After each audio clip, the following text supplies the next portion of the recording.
Buenas noches, distinguidos televidentes. Bienvenidos a Gestión y Desarrollo. Hoy abordaremos el tema de la ciencia o pseudociencia. Importante hacer algunas reflexiones en relación a dos conceptos que son indispensables en tiempos, entre comillas, de peste. Estamos con Daniel Alejandro Mancilla Castro. Él es miembro del equipo de investigación del Centro de Investigación en Matemática y Economía, José Eduardo Mancilla Pereira. Importante hacer algunas reflexiones en relación a los dos temas enunciados. Le damos la más cordial bienvenida al distinguido profesional Daniel Alejandro Mancilla Castro. Muy buenas noches, Daniel. Buenas noches, gracias por permitirme expresar aquí las ideas, ¿no? Que quizás todos están teniendo, bueno, todos estamos llenos de dudas, cuestiones, y lo importante es tratar de darle cierto enfoque lógico a todo esto, ¿no? Es importante considerar algunos conceptos hoy en tiempos de peste. Esos conceptos que vinculen la ciencia, la pseudociencia y la filosofía. Tres componentes indispensables para entender, por ejemplo, cuáles podrían ser las soluciones o salidas que tiene el ser humano en relación a una peste, entre comillas, el COVID-19, que no le encuentran vacuna, que está diezmando la capacidad sanitaria de los países, que está demostrando incompetencia médica, bajos niveles de inversión y, por supuesto, demuestran el temor en el cual cotidianamente las personas están interactuando. Reflexionemos esos conceptos aplicándolos a lo que estamos viviendo, Daniel.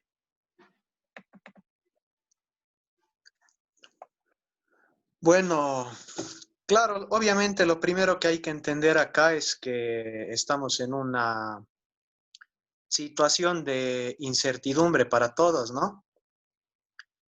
Quizás ese es el problema que nos hace pensar que hay curas milagrosas, que en algún momento va a surgir algo que va a solucionar todo este problema. Pero muchas veces no tomamos en cuenta ciertos aspectos. Yo lo que me quiero referir es un poco a de lo que se trata la ciencia, las pseudociencias, y hablando un poco de los fallos que se estarían dando un poco en cuanto a la concepción de la ciencia que tenemos todos. Lo primero que quería tocar era, bueno, estamos viendo que las personas están vaciando, por decirlo de esa manera, las farmacias. Todos quieren tomar ciertas curas sobre las que se han especulado. Se está hablando mucho, por ejemplo, de la dexametasona, la ivermectina y la hidroxicloroquina. En este caso, yo no me voy a meter con el tema médico específicamente, no me voy a meter sobre de qué se trata todo esto. Voy a hablar solamente desde un campo lógico, epistemológico, porque lo que trato de hacer es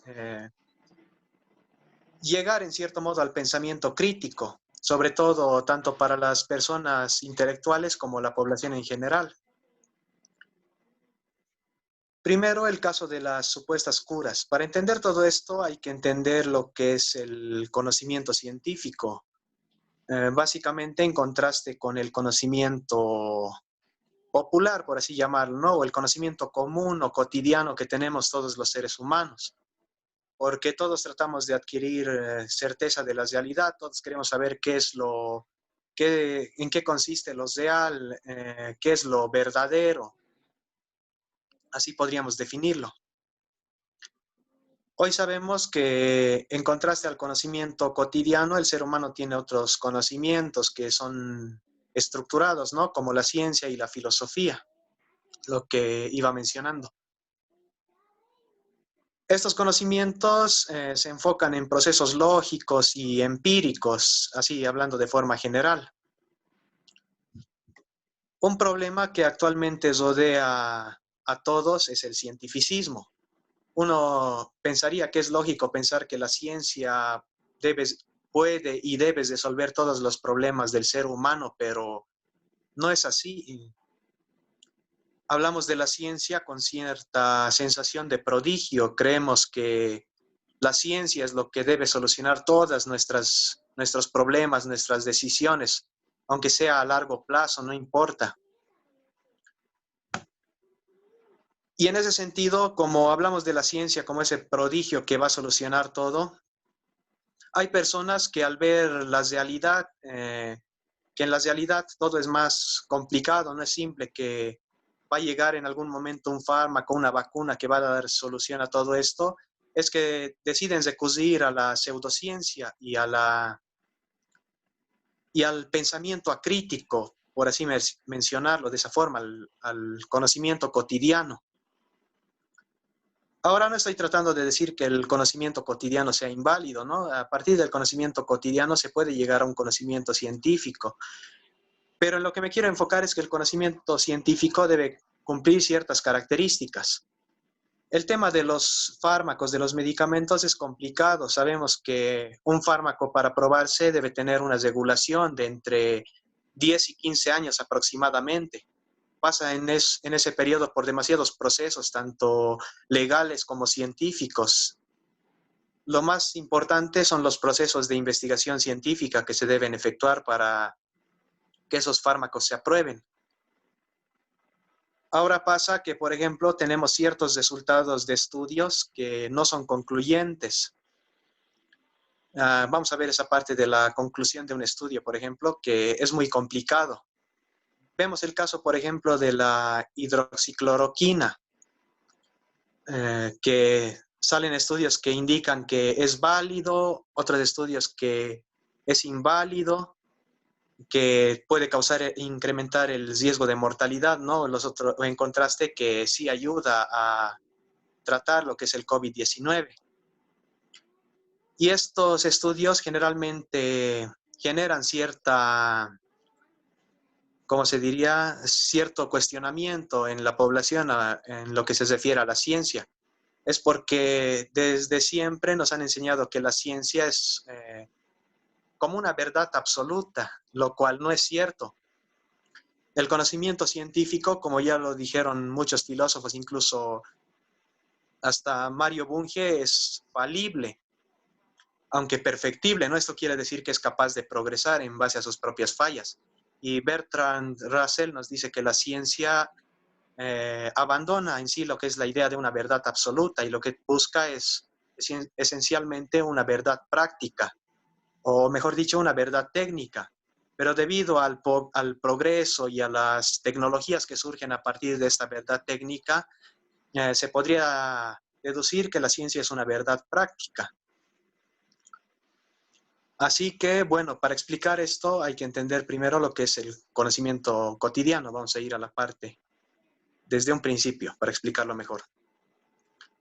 Todos tenemos cierta forma de adquirir certeza de la realidad. Tenemos un conocimiento cotidiano que surge en base a nuestras impresiones sensoriales, en base a nuestras experiencias, e incluso a partir de nuestras opiniones o creencias que se van generalizando muchas veces. A veces pueden ser válidas o a veces no. Muchas veces es el segundo caso. Los seres humanos tenemos algo que se denominan sesgos cognitivos. Por ejemplo, está ahí una historia que se da en la Segunda Guerra Mundial para ilustrar esto de los sesgos cognitivos. En la Segunda Guerra Mundial hubo un problema con los aviones de combate, los podemos llamar así, ¿no? Estos salían a enfrentarse, ¿no? O hacer las cosas de la guerra, que ya sabemos. Y pasa que estos recibían impactos de los cañones antiaéreos. y había una gran pérdida de aviones o avionetas. Lo que hicieron los asesores en ese momento es decidir que había que blindar las partes que recibían daños de los cañones antiaéreos en los aviones que se tornaban.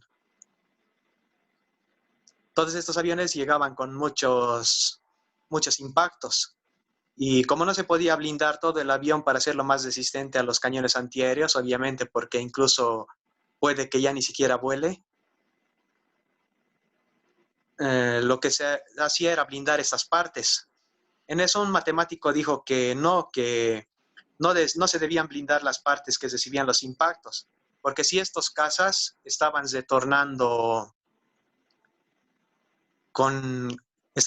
retornar a las pistas de aterrizaje, es porque los impactos que les estaban dando no estaban dando en puntos que podrían hacer que el avión caiga. Los aviones que no regresaban recibían impactos en otras zonas.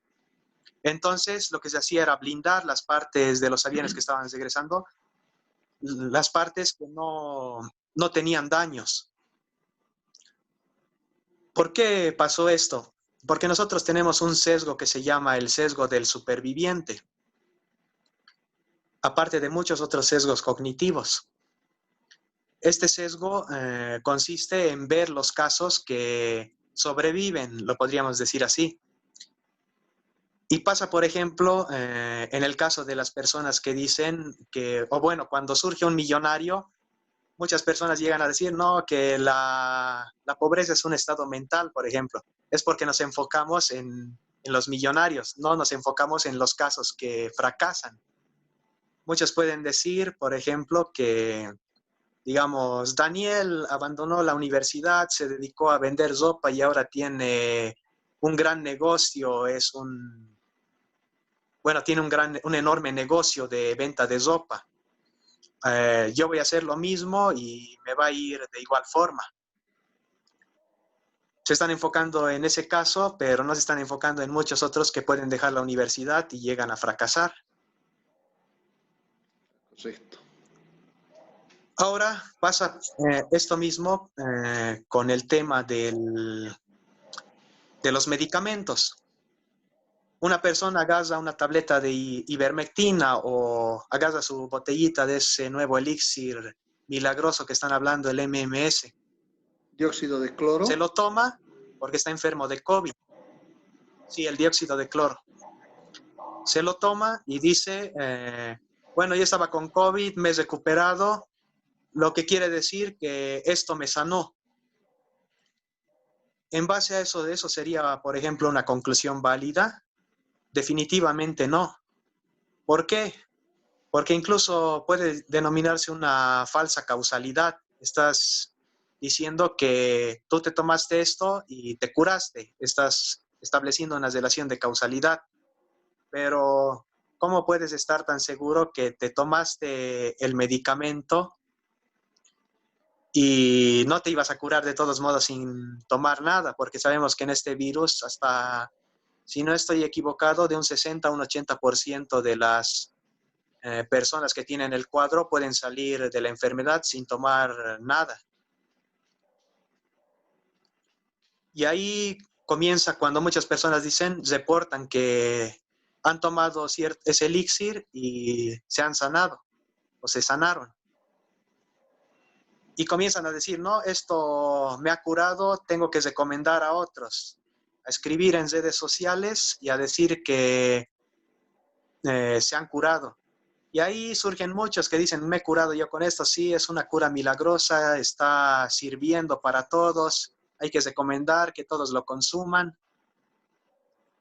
Todos ya podríamos salir de este problema con esto. Pero no se están enfocando en, por ejemplo, en los casos que quizás están tomando, no les hizo nada, acabaron en el hospital con graves lesiones y no, pues terminaron mal, pero ellos ya no van a reportar su caso, no van a decir esto no me ayudó en nada. O los casos que quizás lo tomaron y solo les hizo mal y por vergüenza no van a decir que lo tomaron. Entonces estamos en el sesgo del superviviente o el sesgo de supervivencia, ¿no?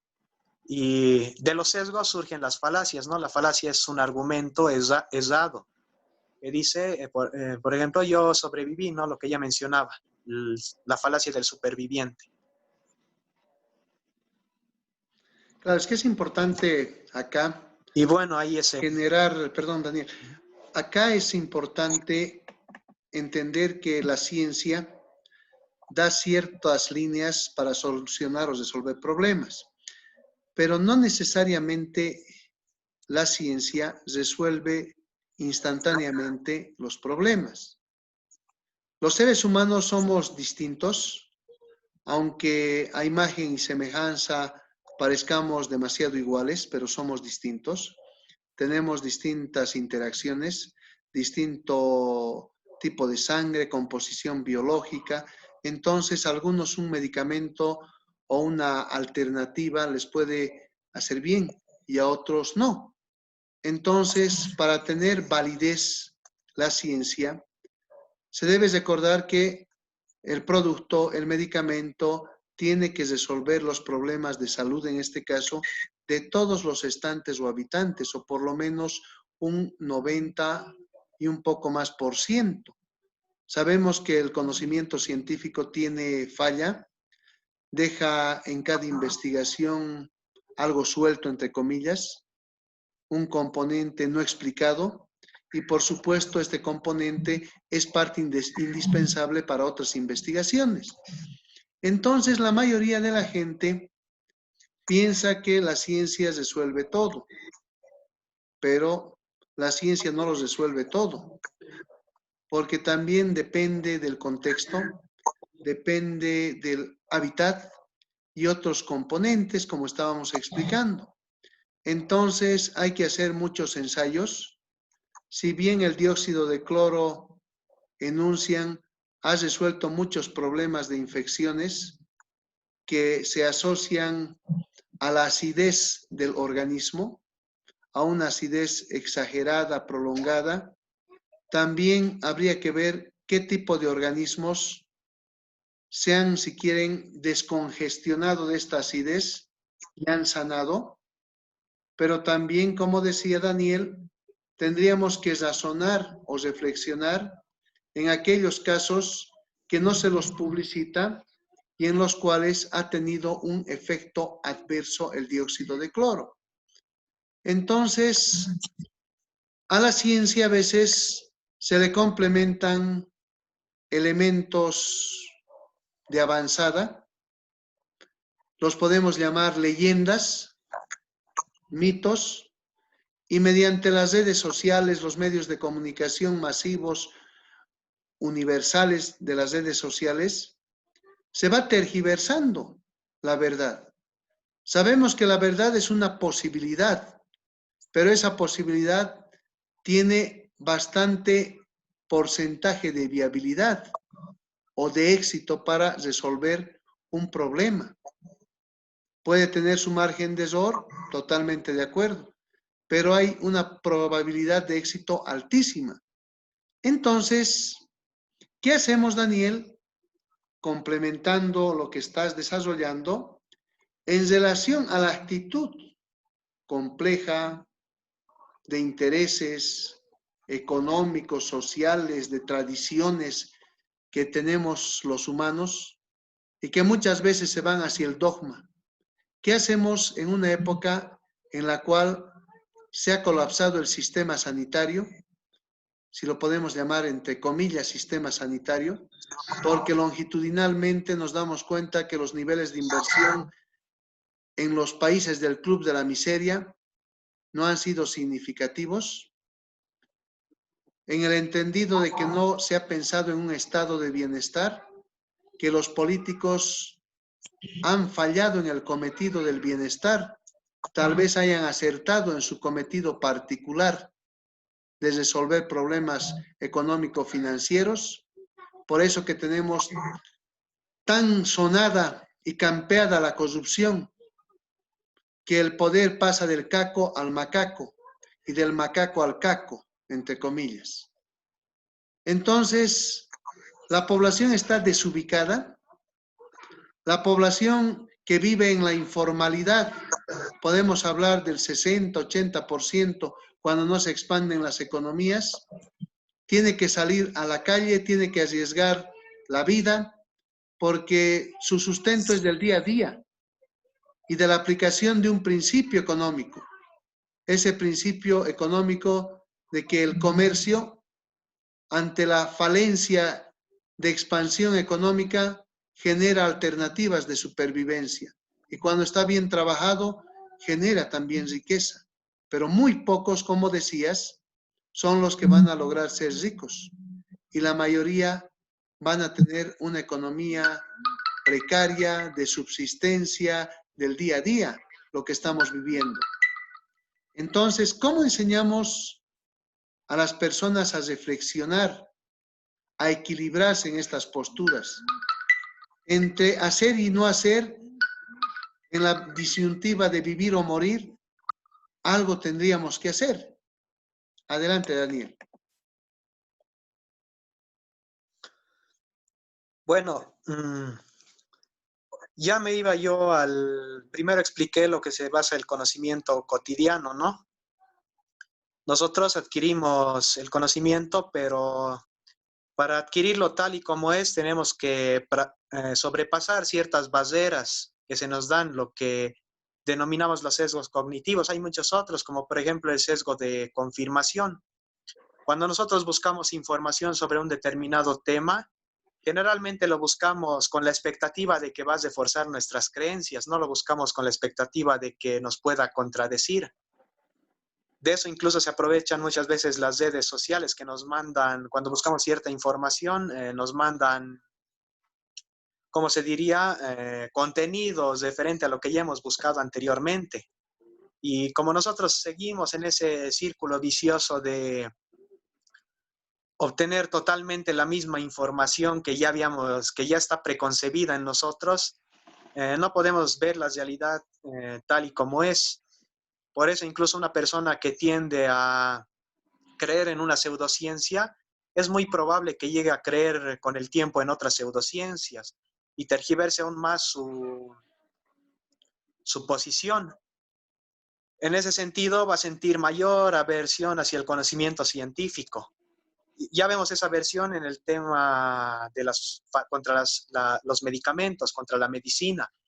Está la típica persona que dice que los médicos son unos matasanos, ¿no? O está la típica persona que dice que las farmacéuticas son un negocio que está atentando contra la vida humana. Si bien por ejemplo, los médicos son seres humanos, pueden incurrir en errores, vamos a hablar de ciertos errores también que se están cometiendo, pero no son tanto relacionados a su rama. Son errores lógicos, como muchos médicos que están atribuyendo ciertas características al dióxido de cloro. No están aplicando lo que se denominaría un conocimiento científico. Ahora, hablando del conocimiento científico, lo que trata de hacer el conocimiento científico, bueno, me quedaba en la parte de las farmacéuticas. Las farmacéuticas, voy a complementar esta parte. Si bien las farmacéuticas, claro, tienen ingresos millonarios y se está viendo incluso en los estudios posibles conflictos de intereses, digo posibles porque yo no podría demostrar nada, incluso un tema que debería ser netamente clínico se está haciendo comercial y político, porque hay quienes quieren que se vendan ciertos fármacos, porque se van a ganar gran cantidad de dinero, obviamente, posiblemente. Bueno, para hablar de esto debería yo demostrar pruebas, obviamente, así que no quiero ir a ese ámbito. Pero eso no significa que uno no deba confiar en la medicina, ¿no? Porque la ciencia no se basa de creer en la ciencia, se basa más de confiar, porque es un instrumento de conocimiento que nos permite salir de estos sesgos cognitivos, evitar estos sesgos que nosotros tenemos. Para eso utiliza, por ejemplo, la matemática, ¿no? Que la misma matemática, los resultados de la matemática no dependen de nuestras conclusiones individuales. Ahora, en cuanto al conocimiento científico, tiene ciertas características, tiene que cumplir ciertas características para ser denominado conocimiento científico. Como por ejemplo, bueno, antiguamente Platón decía que el conocimiento debía tener 3 características: creencia, verdad y prueba. Hoy en día, bueno, quien hacía una afirmación debía creer en ella. Segundo, tenía que tener prueba de ello. Y tercero, tenía que ser verdadero. Hoy en día el conocimiento científico es menos tajante en ese aspecto. Esto no quiere decir que no busque la verdad, pero como ya había mencionado, la ciencia se enfoca más en una verdad técnica. No abandona la idea de una verdad absoluta porque llegar a ella es complicado. No quiere decir que no se busque unas ciertas conclusiones definitivas para todo, pero los estudios científicos tienen que enfocarse en parte de la realidad. Ahora, el conocimiento científico tiene la característica de ser explicativo. Tiene que explicar el porqué de las cosas, sus causas y efectos sin ambigüedades. Por ejemplo, el mecanismo de acción de los fármacos viene explicado para cada fármaco. El caso de la el caso del dióxido de cloro tiene ciertas ambigüedades, como lo que dicen que alcaliniza. Realmente, por ejemplo, bueno, no me voy a meter con el tema médico, pero realmente el cuerpo necesita ser alcalinizado, por ejemplo. El pH de la sangre tiene cierto parámetro establecido. Correcto. Y en ese sentido ya las explicaciones de la pseudociencia vienen con ciertas limitaciones. El conocimiento no científico, o mejor, el conocimiento científico tiene que ser metódico.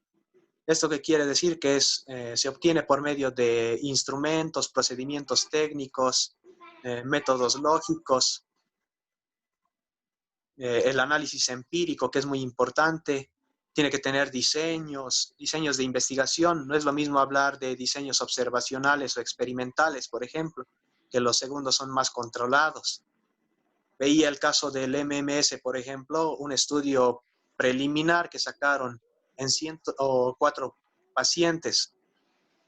Este estudio, si bien, claro, obviamente un estudio preliminar así puede servir, incluso para la hidroxicloroquina se hizo un estudio observacional con 40 pacientes, si no estoy equivocado, pero tenían un grupo tratamiento y un grupo de control. Al contrario de este estudio, que si no me equivoco, todo el grupo está, bueno, lo vi algo rápido, pero el estudio es demasiado ambiguo. Establece un diseño cuasi experimental, pero se enfoca más a lo que es un diseño preexperimental, que hay demasiada diferencia ahí. Pues sí. El cuasi experimental tiene un grupo de control.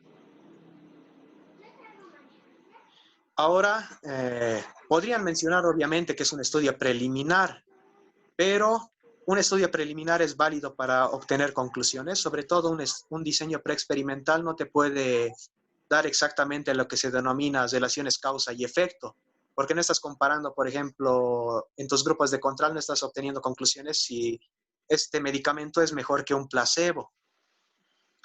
El efecto placebo es también un efecto que nosotros tenemos al creer, por ejemplo, cuando a una persona se le da un medicamento y le hacen creer a esta persona que eso le va a ayudar, puede tener ciertos efectos benéficos sobre el organismo y puede hacer una recuperación aparente. No obstante, no se ha demostrado que el efecto placebo sirva para enfermedades muy graves, aunque sí puede influir en muchas cosas como el mecanismo del dolor, pero puede dar cierta sensación de recuperación muchas veces. Para eso se utiliza un grupo de control para contrastar los resultados. Si un medicamento que se estudia no tiene mejor efecto que un placebo, significa que ese medicamento no es muy útil o prácticamente inútil. En este caso, perdón, Ahora, cuando hablamos la de evidencia placebo, experimental. Daniel, Sí. perdón, cuando hablamos de placebo estamos hablando de la subjetividad de que le genera solución a su problema. O sea, en su mente está el sujeto dogmatizado de que le estás resolviendo el problema. No, es cierto efecto del cerebro, pero sí está involucrado, ¿no? La subjetividad, porque no todos podemos tener un efecto placebo. Se complica demasiado, no se da en todos los casos, por eso es que se utiliza el mismo grupo de control. No Perfecto. es que se da todo el tiempo un efecto placebo. Por eso, digamos, bueno, es un tema muy estudiado, obviamente, pero aún se faltan ciertas conclusiones, pero no se ha demostrado, obviamente, que un efecto placebo se dé en enfermedades como el cáncer, por ejemplo. Ahora se debería saber, obviamente, si lo que te estás tomando, obviamente, no te está dando un efecto placebo nada más. Y lo que tú haces al divulgar puede que te estés equivocando. Eso es lo que yo le diría mucho a la población. Tener cuidado con el efecto placebo y el sesgo de supervivencia, que en este caso sí son los puntos más importantes a tocar. Claro, son dos elementos Ahora, indispensables, ¿no es cierto, Daniel? Lo que me llama la atención acá es por qué las autoridades de salud no consideran estos aspectos que son indispensables al generar la acción comunicativa con la población. Porque es indispensable tranquilizar a la población independientemente del aspecto de medidas económicas, la educación popular, para que la población pueda comprender lo que ocurre, por ejemplo, en una pandemia. Y las autoridades de salud no han ido explicando estos elementos, pero muchos de ellos hablan con una gran facilidad de la ciencia, pero en realidad en Bolivia y en los países del Club de la Miseria no se ha trabajado la ciencia como corresponde. Y nos damos cuenta por las reticencias de institucionalidad. Otros indicadores son cómo se planifica el desarrollo. Estamos hablando más que de planificación, de improvisación y de desinstitucionalización histórica. Entonces nos damos cuenta que los políticos lo que hacen es difundir, si entregan camillas, si entregan una obra, hacen un spot. No sé si vale la pena, eso es gasto o inversión, se los dejamos para juzgar. Pero cuando los señores, si están entregando algo en beneficio de la población, es con el dinero de la población. Y se debería cuidar ese dinero de la población. ¿Y por qué cuidar el dinero de la población? Simple, porque el dinero debe manejarse eficientemente y en relación a la investigación científica, en la aplicación de fondos, en relación a la planificación y la gestión de proyectos. Y cuando tocamos la arista de la investigación científica, en nuestro medio, lamentablemente, no hemos generado inversión real, por lo menos para hacer innovación. Y esa innovación debería estar coligada a una acción comunicativa que vincule procesos de educación popular para generar mejora continua y paso de la subcultura hacia la cultura y tener menos problemas en este contexto, por ejemplo, que se nos ha presentado de pandemia, que yo entre comillas lo llamo peste, porque genera temor, genera muerte, genera impacto en la economía. Y no estoy tocando específicamente, entre comillas, peste con el ámbito de la salud, porque muchos van a decir la peste negra, que van a ir a otros escenarios, pero estamos hablando metafóricamente y desde un ángulo holístico, no específicamente de la salud, Daniel.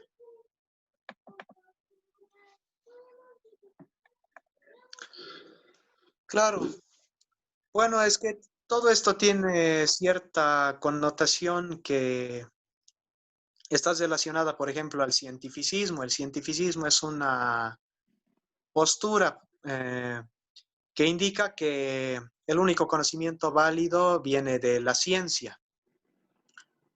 Ahora, nosotros tenemos cierta postura cientificista porque eh, vemos la ciencia como el prodigio, como ya había mencionado, ¿no? Claro. Pero no es necesario tener a la ciencia como una creencia, hay que confiar en la ciencia, obviamente. Sí puede estar de acuerdo con muchos en que es el conocimiento, el medio de conocimiento más válido que hemos logrado en la historia, ¿no?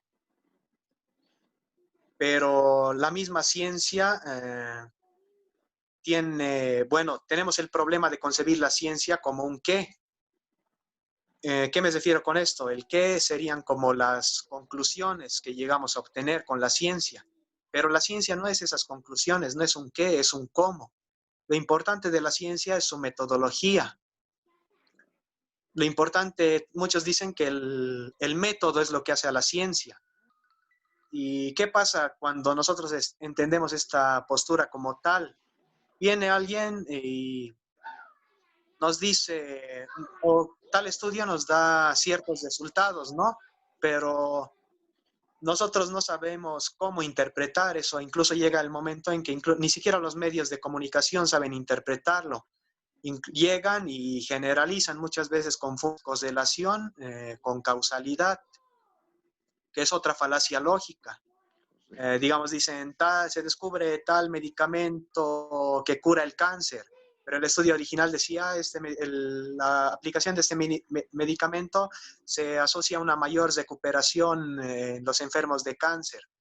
No es lo mismo, ¿no? Porque no está diciendo que es una cura, está diciendo que se asocia a una mejor recuperación.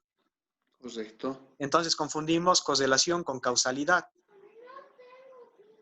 Y es porque no entendemos la metodología de la ciencia, no sabemos diferenciar entre un estudio explicativo de uno correlacional o de uno simplemente descriptivo.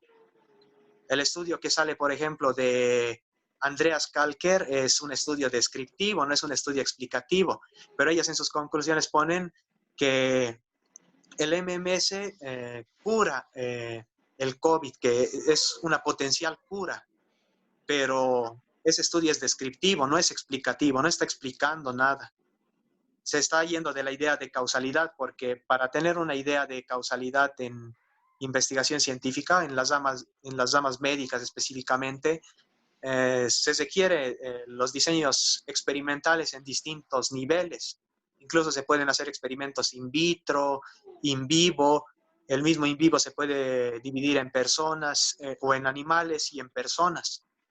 Y no es lo mismo sacar una conclusión de uno que sacar una conclusión de otro.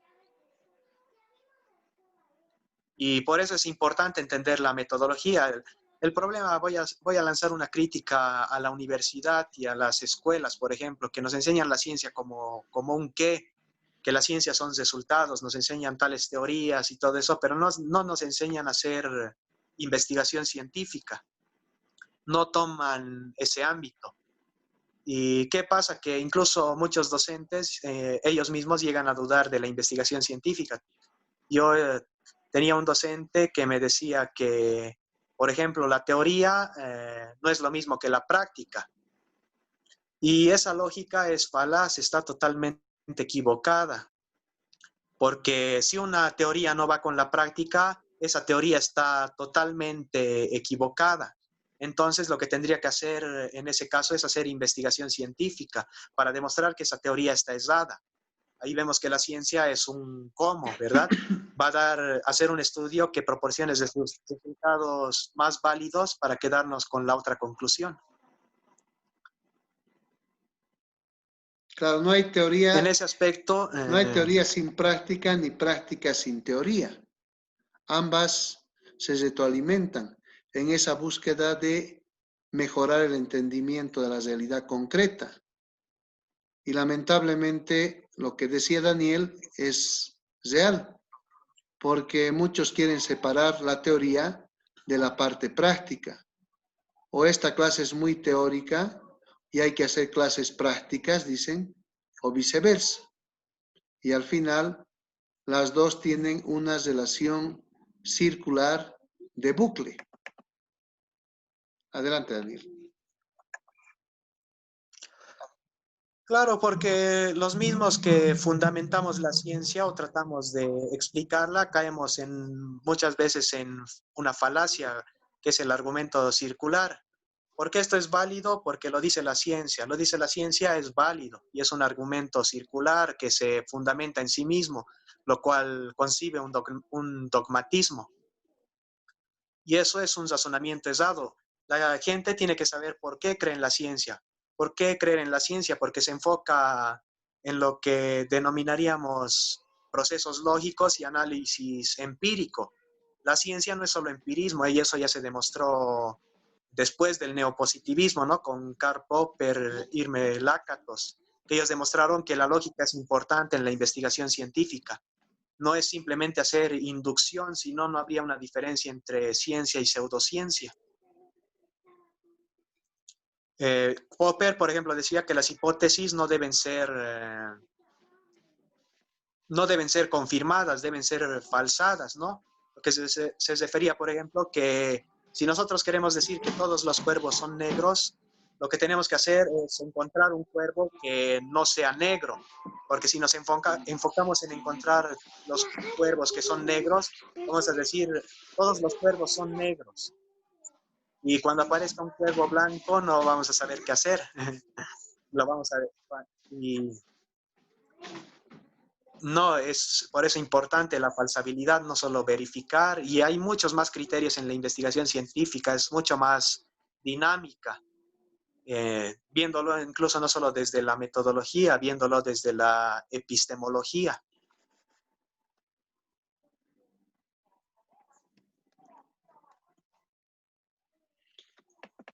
Ahora, Daniel, perdón. otra cara. Antes de ver las otras características y para coligar lo que estamos razonando, sería importante, después de concluir, generar algunas alternativas, posibilidades, caminos para que la gente se pueda ubicar. Quién sabe, a partir de una síntesis de lo que estamos dialogando, pero también darles algunas medidas concretas para que no caigan, no sean estafados sobre lo que no tiene dinero la gente, sobre lo que ha colapsado un sistema sanitario, les siguen frenando sus expectativas de resolver problemas, en este caso de salud, que van a seguir ahondando la parte económica. Esa parte económica es un dilema de orden estructural, histórico, entonces seguimos en un círculo vicioso de la pobreza y tenemos que despertar a la gente. Además, quisiera que pienses en el rol que deben jugar las universidades. Si bien se ha ido complementando en el diálogo el aspecto de la teoría y práctica que es indispensable para la formación desde la primaria, yo diría, hasta la formación superior, es indispensable pinchar para que las universidades puedan seguir trabajando en la faena de la investigación para desarrollar el sector cuaternario, pero además que la sociedad vuelque nuevamente la credibilidad en la institucionalidad, en la meritocracia y en el trabajo de formación, investigación, interacción e integración que deberían tener las universidades.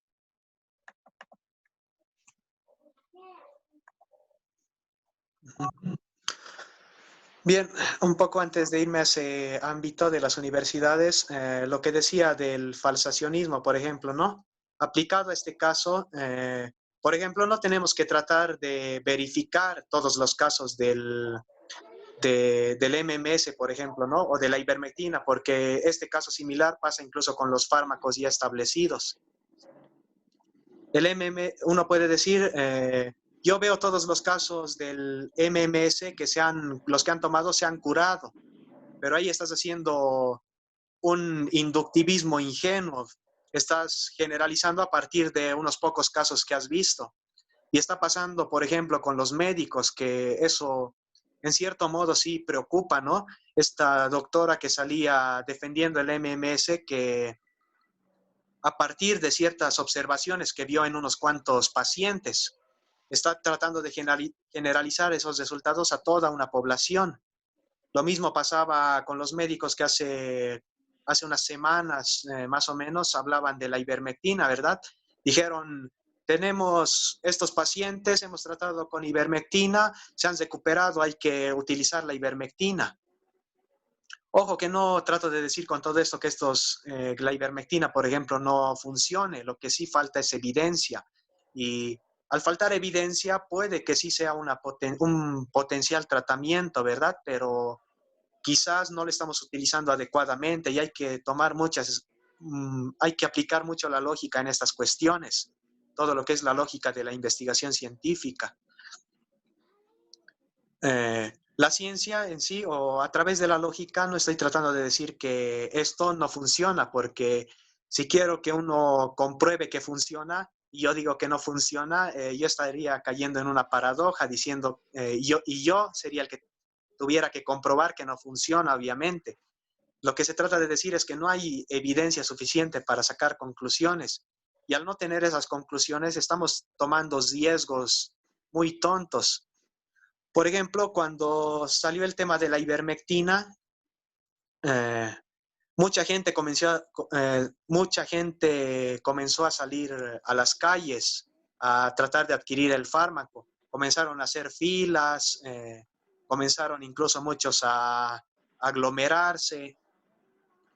Y si nosotros no sabemos cómo va a funcionar la ivermectina en toda la población y ya estamos haciendo chacotas y entre comillas, ya estamos dejando otras medidas a un lado como el distanciamiento social, es porque el decir que estos fármacos funcionan nos están dando una sensación de falsa seguridad. Esa falsa seguridad puede hacernos cometer muchos errores y puede generar más problemas a largo plazo. Como Claro, estamos viendo, hace unas semanas tampoco era la cantidad de infectados que hay ahora. claro, se están incrementando exponencialmente los infectados.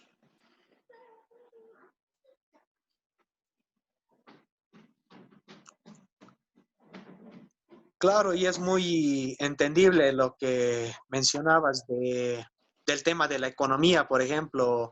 Lo que pasa es que los políticos han creado una falsa dicotomía entre salud y economía. No hay esa dicotomía.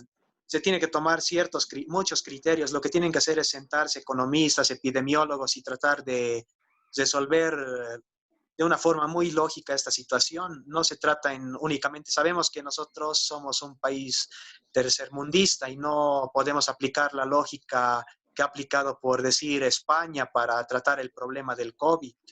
Nosotros tenemos nuestros propios problemas, no podemos basarnos en las soluciones que han dado otros para tratar de dar las mismas soluciones, aunque claro, no han dado soluciones tampoco definitivas.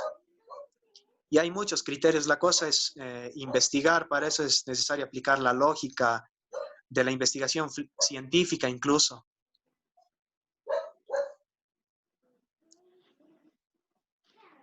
Claro, es importante esa lógica de la investigación científica, hacer metodología y fundamentalmente en la metodología generar trabajo inter y transdisciplinario.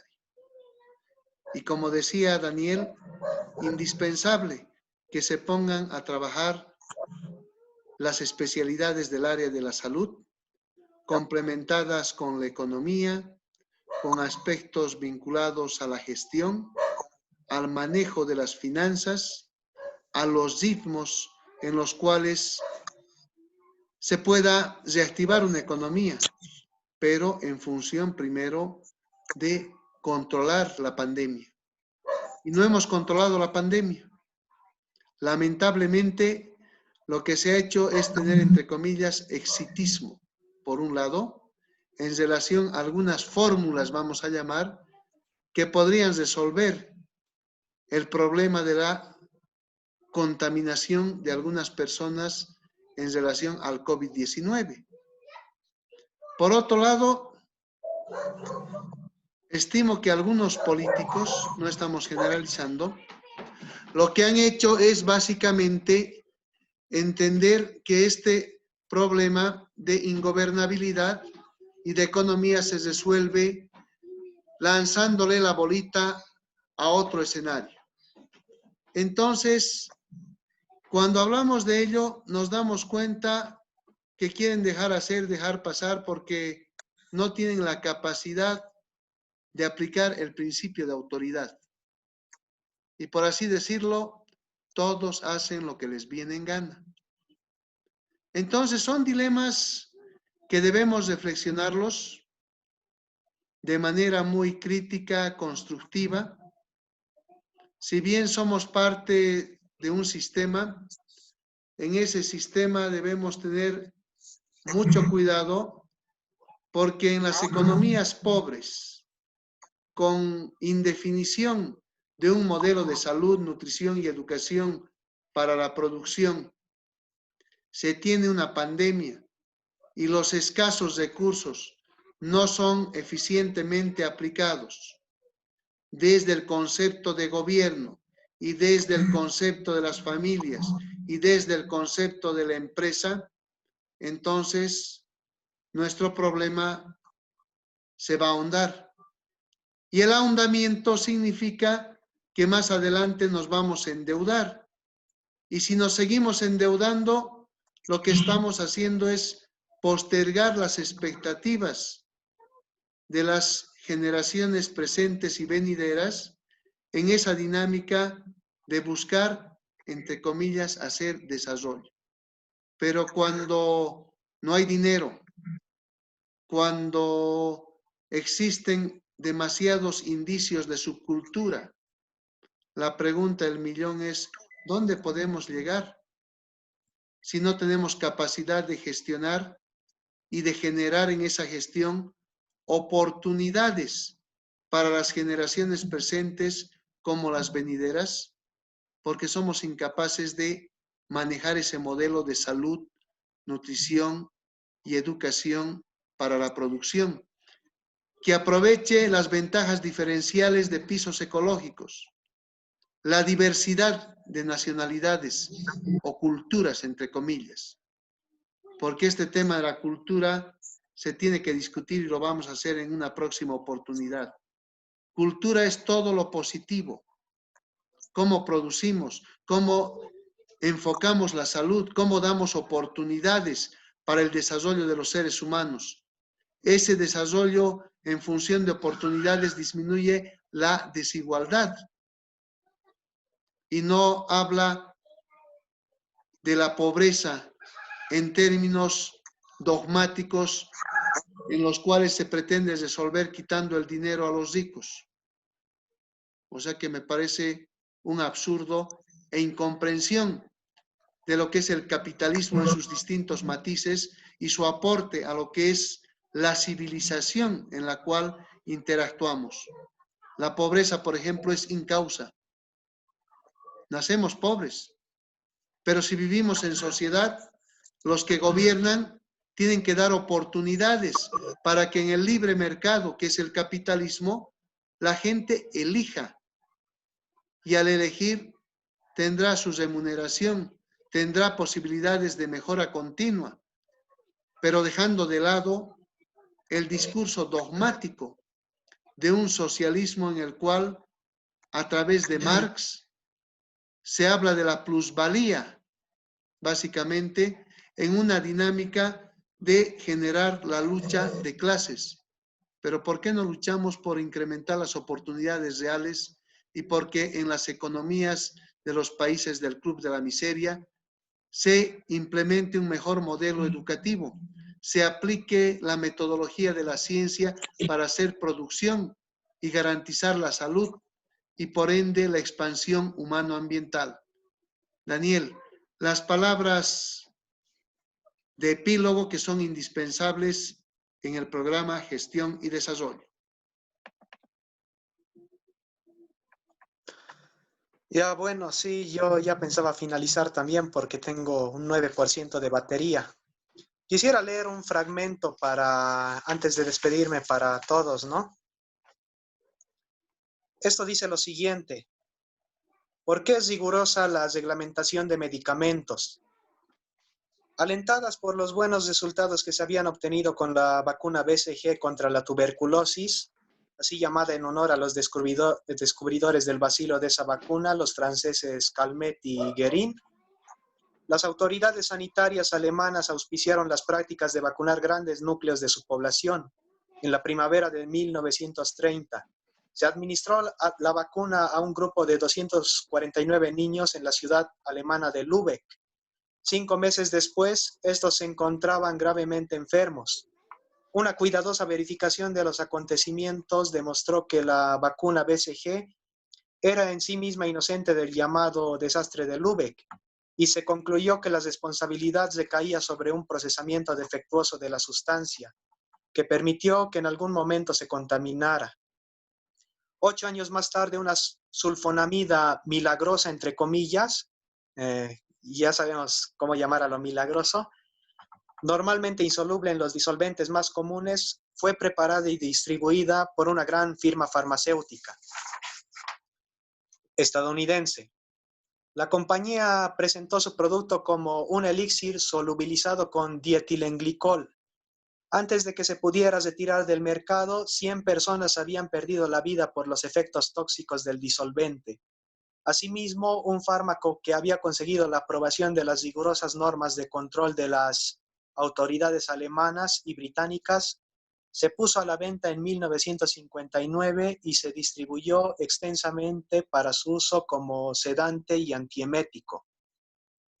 A fines de 1961 quedó demostrado el efecto teratógeno de la sustancia, después de que se registraron unos 3.000 nacimientos de criaturas deformes en Europa Occidental. El nombre de talidomida adquirió un siniestro significado. Estas estrategias y otras de menores proporciones causaron tal efecto en la opinión pública que las autoridades sanitarias de los diversos países se vieron obligadas a expedir reglamentaciones cada vez más rigurosas para proteger la salud y la vida de la población.